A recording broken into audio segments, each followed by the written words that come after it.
말의 절제 두 번째 제목으로 말씀을 나누겠습니다. 본문에서 말의 절제의 가치에 대해서 말씀을 하고 있어요. 말은 절제가 되어야 능력이 있노라, 그렇게 이야기하고 있습니다. 즉 내 말이 지배되고 다스려질 때 그 말에 힘이 있고 권위가 있습니다. 그렇지 않으면 이 힘은 파괴적인 다른 힘을 드러내게 됩니다. 쓸데없는 말들로 자기 스스로를 곤란하게 하고 또 상대방을 어렵게 하기도 합니다. 오늘 두 번째로 말의 절제의 가치에 대해서 특별히 집중적으로 말씀을 나누겠습니다. 첫째로 말의 절제는 언행일치를 말합니다. 오늘 야고보서 3장 1절 2절 말씀을 보니 내 형제들아 너희는 선생된 우리가 더 큰 관심을 받을 줄 알고 선생이 많이 되지 말라. 우리가 다 실수가 많으니 만일 말에 실수가 없는 자라면 곧 온전한 사람이라 능히 온 몸도 굴레 씌우리라 말씀하셨어요.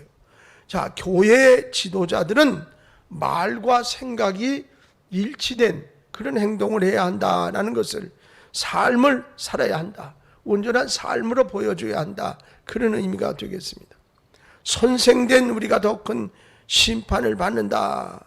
그래서 지도자는 언행일치를 위한 절제된 말의 훈련이 필요합니다라는 말씀이에요.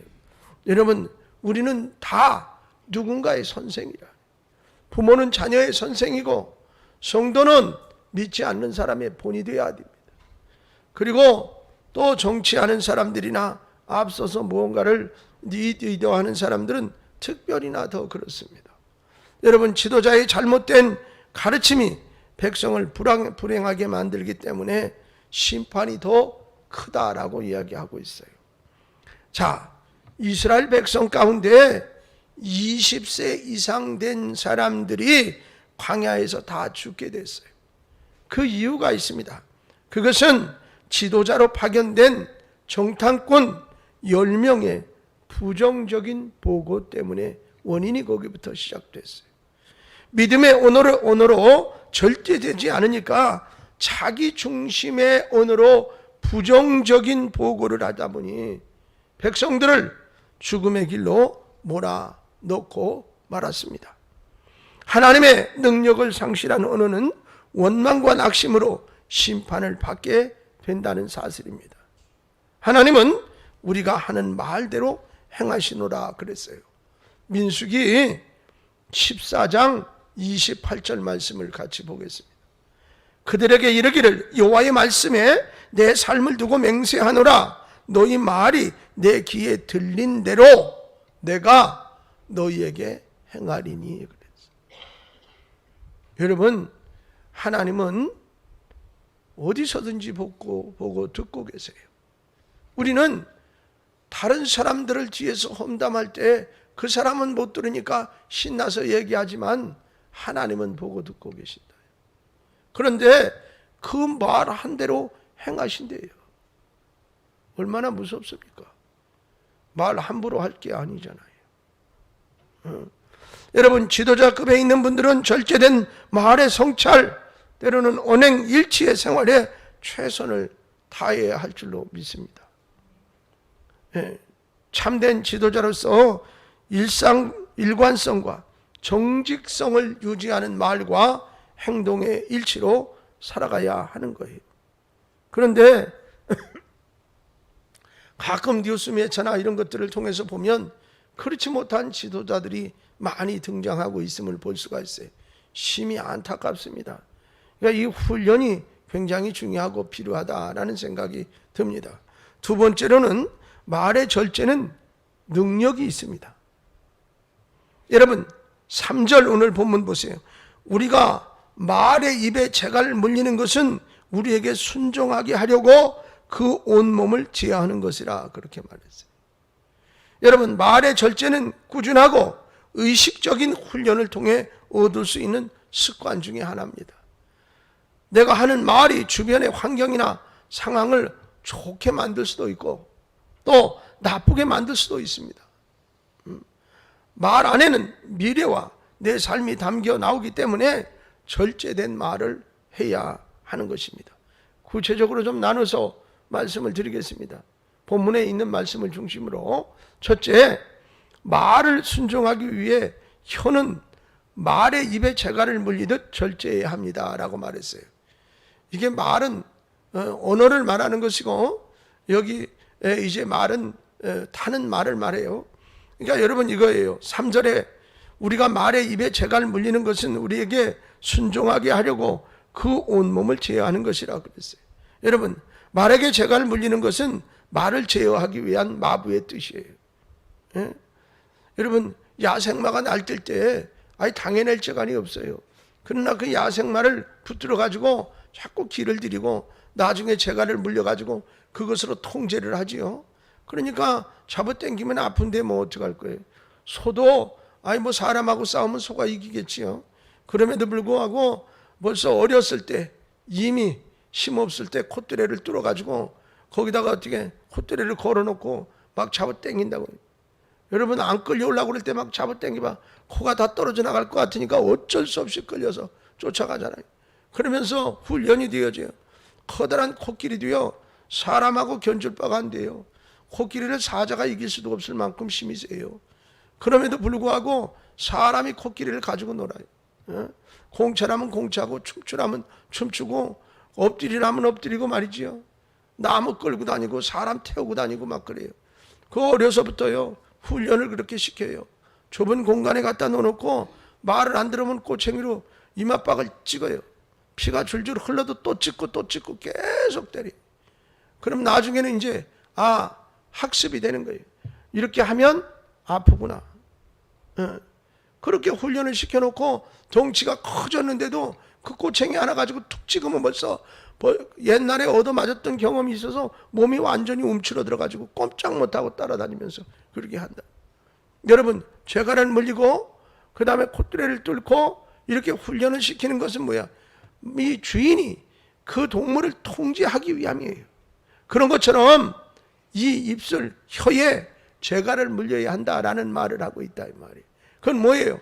함부로 언어를 사용해서는 안 된다는 것을 말해요. 마부는 재갈 물림 하나로 말의 몸 전체를 마음대로 끌고 다닐 수가 있습니다. 우리의 혀도 작은 것이지만 절제하는 말의 훈련이 되면 언행일치의 삶을 살고 신뢰받는 사람이 될 수 있다라는 말씀을 하고 있음을 분명히 기억하시기를 바랍니다. 그러면서 잠언 10장 19절 말씀에 말이 많으면 허물을 면하기 어려우나 그 입술을 제하는 자는 지혜가 있느니라 그랬어요. 여러분 우리 속담에 그런 말이 있어요. 아무 말도 안 하고 있으면 중간은 간다. 그런 말이 있어요. 그러니까 오히려 말을 많이 해서 잘 모르는데 떠들어가지고 손해보는 것보다는 가만히 있으면 중간치기는 된다는 거죠. 그러니까 오히려 말을 안 하는 것이 이득이 훨씬 있음을 시사해 주고 있어요. 또한 잠언 20장 19절에는 두루 다니며 이제 한담하는 자는 남의 비밀을 누설하느니 입술을 벌린 자를 사귀지 말지니라 그랬어요.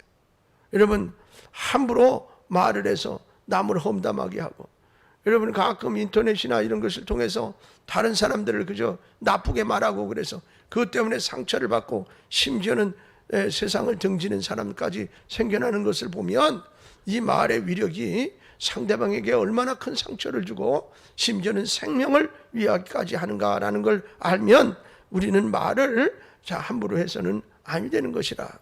두 번째로 말은 배의 키같이 우리의 삶을 움직여 나갑니다 그랬어요. 여러분 4절 말씀 본문 보세요. 또 배를 보라 그렇게 크고 광풍에 밀려가는 것들을 지극히 작은 키로서 사공의 뜻대로 운행하나니 그랬습니다. 여러분 큰 배를 움직이는 것은 작은 키예요. 그 키가 방향을 조절하는 것이지요. 큰 배도 그 키가 없으면 이리저리 그저 광풍에 밀리면서 방향도 잡지 못하고 갈 거예요. 여러분 표류하다가 암초에 부딪힐지도 몰라요. 그러니까 아무리 배가 커도 배 방향을 결정하는 것은 지극히 작은 키에 있다 그 말입니다. 배가 튼튼한 키를 갖추고 있으면 선장은 수월하게 그 배를 항해할 수 있고 자신의 뜻대로 목표 지점에 정확히 도달하게 할 수 있음을 알 수가 있습니다. 여러분, 사람의 혀도 배의 키와 같은 역할을 해서 인생의 항로를 좌우한다 그 말. 여러분, 그래서 사람은 말하는 방향으로 생각이 흘러가고 흘러간 방향대로 행동을 하게 됩니다. 그러니까 여러분, 그저 그냥 뭐 동네에서 이렇게 끄떡끄떡하고 뭐 이러는 사람들 보면 말하는 모양새만 봐도 벌써 그 사람이 참 고급스러운 언어를 쓰고 행동을 그렇게 하느냐 이 말이에요. 팔자걸음 걸으며 쓰레빠 찍찍 끌고 침 탁탁 뱉어가면서 뭐 이렇게 하는 거 보면 그 사람의 생각, 그 사람의 인품, 인격 이런 것들이 행동으로 말로 다 드러나는. 그런데 중요한 것은 뭐예요? 말이 그렇게 표현되어지면 행동이 그렇게 따라간다. 여러분, 사람의 혀도 배의 키와 같다. 자, 이것이 말의 영향력이라. 여러분, 그러기에 혀를 함부로 놀리는 것은 배의 키를 함부로 놀리는 것과 같아서, 그래서 인생을 난국으로 빠뜨리거나 파멸로 몰아넣을 수 있다는 사실을 우리는 분명히 알아야 하겠습니다. 그래서 잠언 17장 20절에 이렇게 말씀했어요. 마음이 굽은 자는 복을 얻지 못하고 혀가 패역한 자는 재앙에 빠지느니라.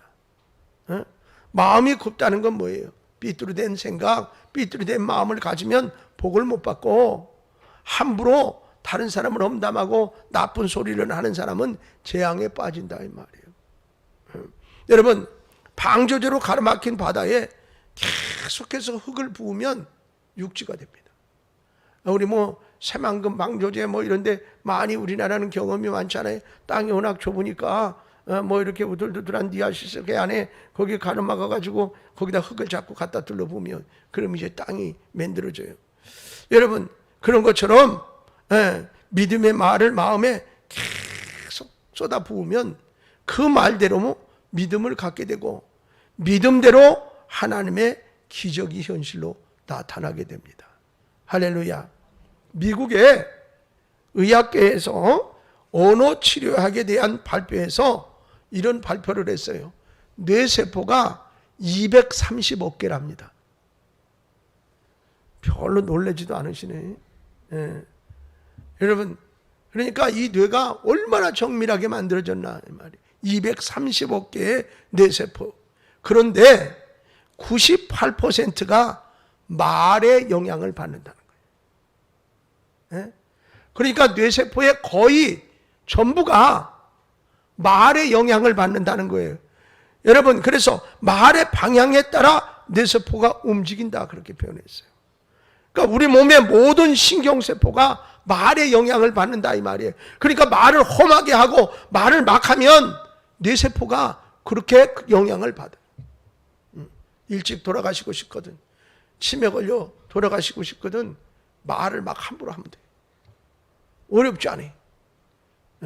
막 욕도 하고 험담하고 막 쌍스러운 소리 하고 그러면 빨리 그렇게. 그러나 좋은 얘기, 부드러운 얘기, 긍정적인 얘기, 기쁜 얘기, 아름다운 얘기 하기 싫어요? 그런 말을 많이 하면 뇌세포가 활성화되는 거예요. 활성화된다. 여러분, 그렇잖아요. 우리가 시각으로 좋은 걸 보면 기분이 좋아지잖아요. 눈으로만 봤는데 오감이 다 움직이는 거예요. 그런데 말을 긍정적으로 하고 기분 좋게 하고 막 이렇게 기쁘게 하면 모든 감각 기능이, 신경세포가 거기에 초점을 맞춰서 움직인다 그 말이에요. 여러분, 제 말이 아니라 미국 의학지에서 이 학자들이 다 연구해서 발표한 얘기예요. 말하는 대로 몸의 세포가 이루어진다, 움직인다, 활성화된다. 꼭 기억하시기 바랍니다. 여러분, 당뇨 환자에게 일일에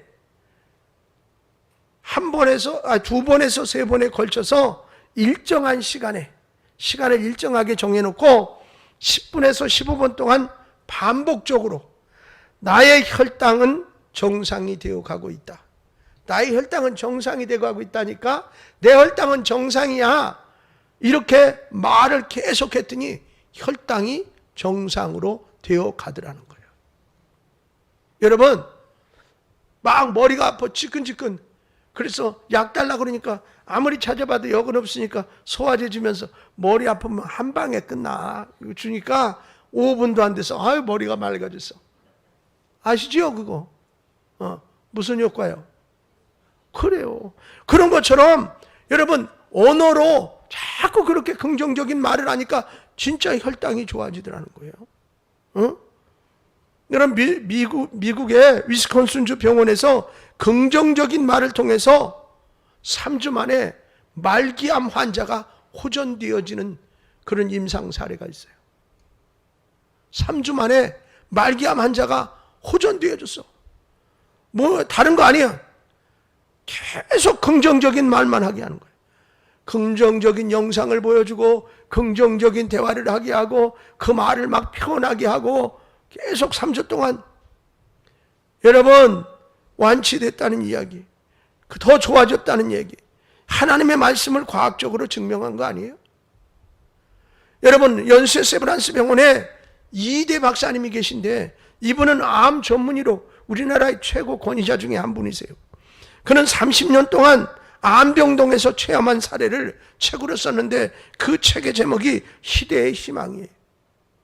여러분 그는 예수님을 영접하고 감사의 말을 통해서 자신의 암을 치료할 수 있었노라 자신의 것을 고백하고 있어. 거기다가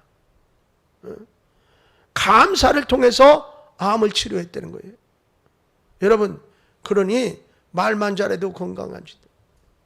아멘. 말만 잘해도 건강해진다. 말만 잘해도. 세 번째로 혀는 불과 같습니다. 여러분 오늘 본문 5절 6절 보시면 이와 같이 혀도 작은 지체로 돼 큰 것을 자랑하도다. 보라 얼마나 작은 불이 얼마나 많은 나무를 태우는가. 혀는 곧 불이요 불의의 세계라. 혀는 우리 지체 중에서 온몸을 더럽히고 삶의 수레바퀴를 필사르나니 그 사르는 것이 지옥불에서 나느니라 그랬습니다. 여러분 작은 불이 울창한 숲 전체를 태워버릴 수 있는 것을 알 수 있지요. 물론 그 발화점의 원인이 다 각각 다르기는 하지만 이번 봄에도 산불이 얼마나 많이 나서 우리 살림을 그냥 황폐하게 했습니까? 수많은 인력이 동원돼서 고생도 하고 또 이제 다치기도 하고 뭐 생명이 이제 상하는 일까지 생기지 않았습니까? 그런데 불이 막 한꺼번에 뭐 하늘에서 엄청나게 확 쏟아집니까? 작은 불씨 하나가 온 산도 태우고 온 지경을 어렵게 만들기도 하는 것을 볼 수가 있어요. 바로 그 얘기를 하고 있는 거예요. 불은 산업화에서 없어서는 안 될 아주 귀중한 것입니다.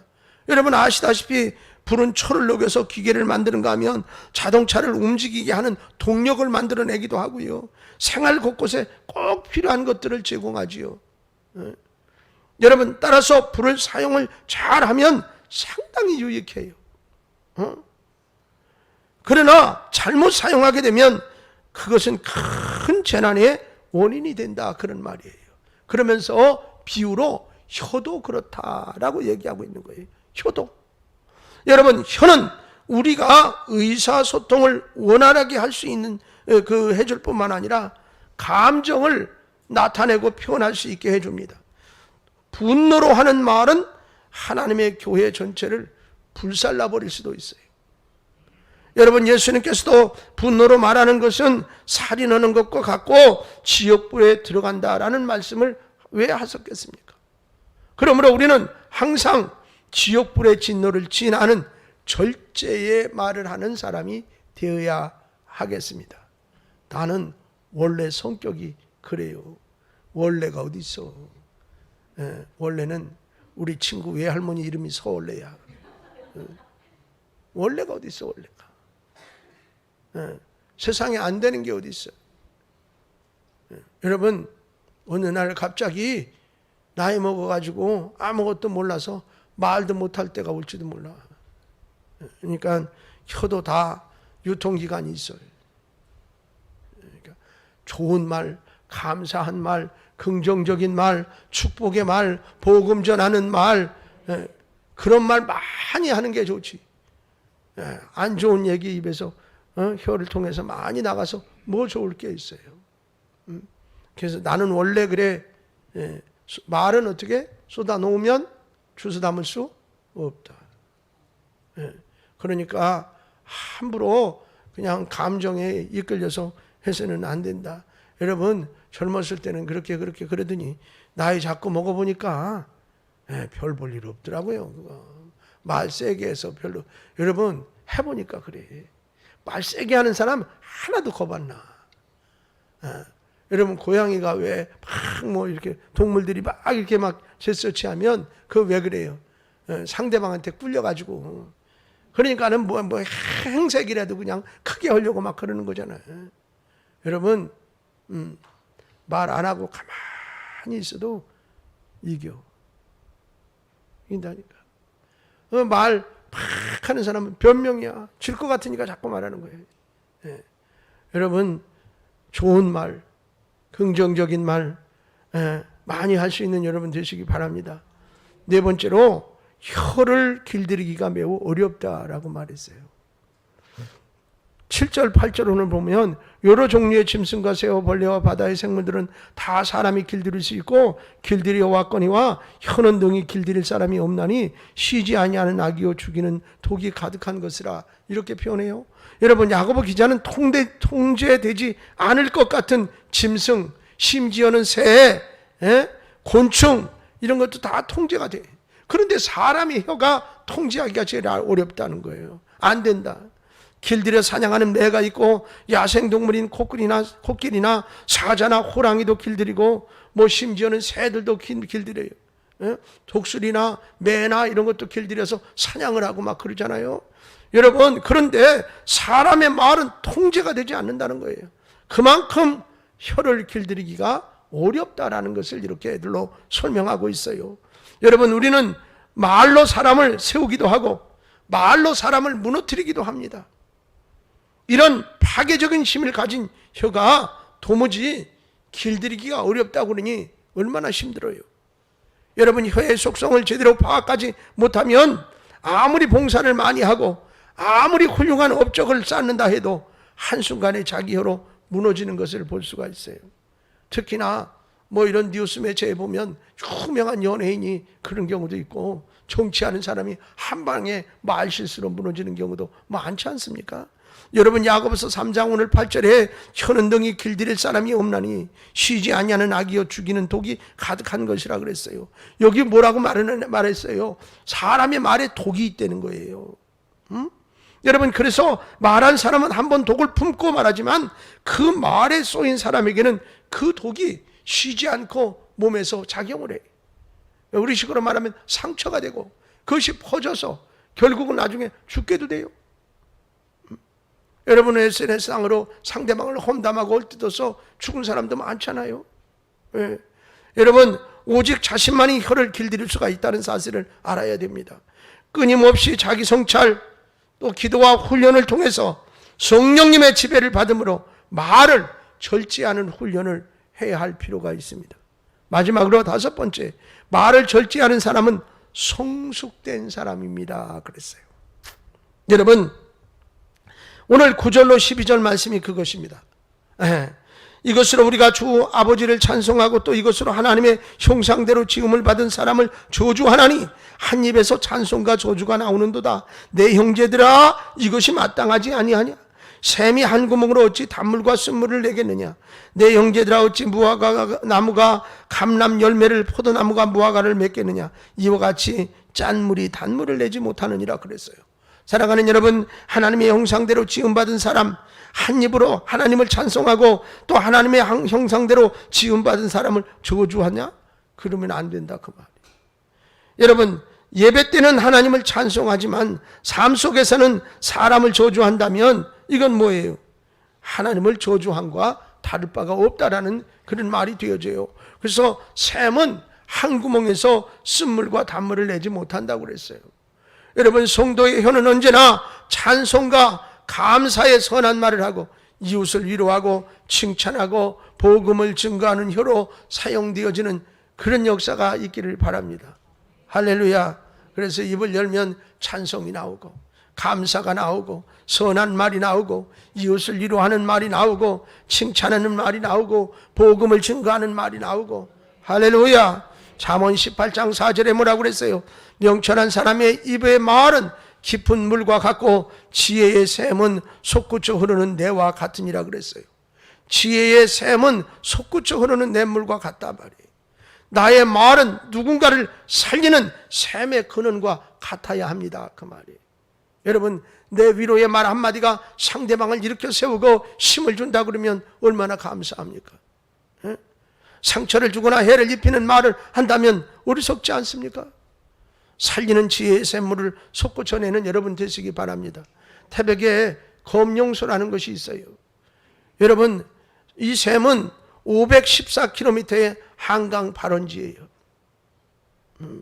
그것에 둘레 약 22m 이가 이제 물이 솟아오르는데 그 깊이는 알 수가 없다고 그래요. 여러분, 검용소는 석회 한 발을 뚫고 올라오는 지하수가 솟아오르는데 벌컥 솟아올라요. 하루에 2-3천 리터의 물이 거기서 솟아난다고 그래요. 예? 여러분, 식물과 사람을 살리는 젖줄이 되는 셈이지요. 여러분, 에덴 동산에서 발현된 물이 비손 기원 시대결 유브레 등을 이루어서 생명을 주는 강이 됨과 마찬가지로 뿐만 아니라 에스겔서 47장에 성전 문지방에 흘러나오는 물이 흘러서 발목과 무릎과 허리 그리고 창일에서 헤엄칠 물이 되고 이 물이 흘러 강이 되고 사계절 과실나무와 물고기가 살아나고 잎사귀는 약재료가 되기도 한다고 성경은 표현하고 있습니다. 지혜의 샘이 솟구쳐 오르는 내와 같이 살리는 말을 할 수 있는 여러분 되시기 바랍니다. 내 작은 소리가 엄청난 영향력을 미칠 수도 있다는 사실입니다. 혀는 본래의 의사를 소통하고 하나님을 찬양하고 이웃에게 위안과 용기를 주도록 지음받았다는 사실입니다. 하지만 범죄한 후에 인간이 혀는 부패했어요. 그래서 본성을 드러내는 대표적인 못된 기관이 됐습니다. 그래서 우리는 내 혀를 가지고 하나님을 찬양하는가 하면 형제를 저주하고 욕하기도 하는 거예요. 여러분, 이제 성도가 혀를 잘못 사용하는 그런 이제 그 예가 되는 거지요. 찬송 한 소리 하고 한 소리는 또 형제를 저주하고 말이에요. 야고보는 하나님의 형상을 닮은 사람을 저주하지 말아야 한다라고 말했습니다. 그러므로 우리는 말의 절제로 생수와 같은 사람이 됩시다. 여름날에 너무 더워서 요즘에 땀을 뻘뻘 흘리는데 누가 말이죠, 얼음물 동동 띄어서 시원한 냉수 한 사발을 갖다 주면 그때 다른 음식 전혀 부럽지 않잖아요. 얼마나 시원하고 그 사람이 얼마나 고맙고 감사합니까? 여러분, 말 한마디가 상대방을 그렇게 시원케 해줄 수 있다는 거예요. 여러분, 생수와 같은 소리가 여러분의 입술에서 넘쳐나시기를 주님의 이름으로 축원합니다.